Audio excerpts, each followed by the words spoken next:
Have you ever replayed the same conversation in your mind again and again, wondering if you said something wrong, if people secretly dislike you, or if your future is slowly falling apart?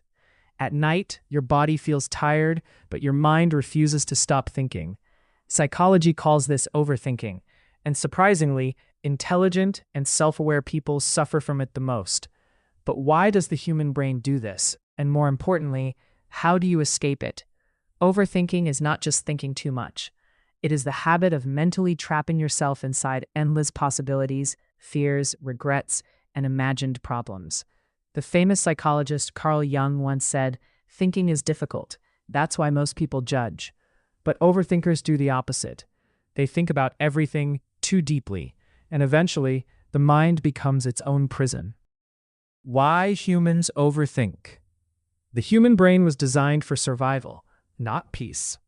Thousands of years ago, constantly thinking about danger helped humans stay alive.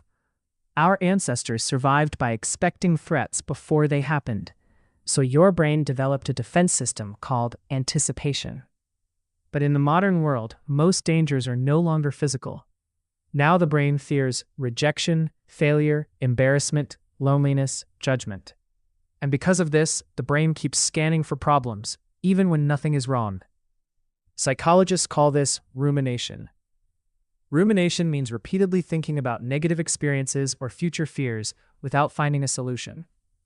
Research from Harvard University found that overthinking increases stress hormones like cortisol, making people mentally exhausted and emotionally anxious. This is why overthinkers often feel tired, even after doing nothing physically. Why intelligent people overthink? Interestingly, studies show that highly intelligent people are more likely to overthink. Why? Because they notice more details. They analyze human behavior deeply. They question everything. And they imagine multiple outcomes at the same time.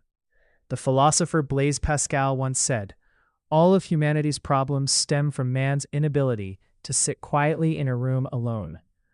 Overthinkers often struggle with silence because silence forces them to face their own thoughts. Their mind becomes loud. A simple message left unseen suddenly becomes, did I annoy them? Did I say something wrong? Do they secretly hate me? The brain creates stories, even without evidence. And the more emotionally sensitive a person is, the more powerful overthinking becomes. The dark side of overthinking. Overthinking slowly destroys confidence.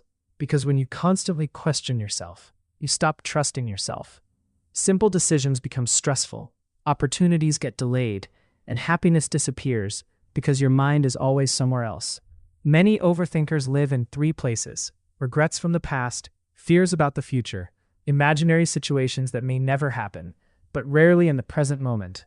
Psychologist Daniel Kahneman explained that the human brain has a negativity bias. This means negative thoughts naturally feel stronger than positive ones. One bad memory can overpower 10 good ones, and overthinking feeds this negativity again and again until the mind feels trapped. How to stop overthinking. So how do you stop overthinking? First, understand this. You cannot completely stop thoughts, but you can stop feeding them.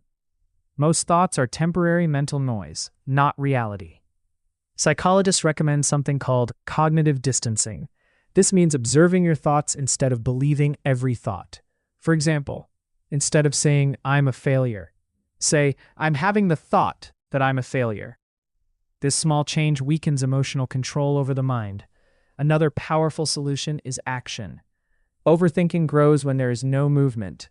The mind creates fear and stillness, but action interrupts fear. Even small actions help.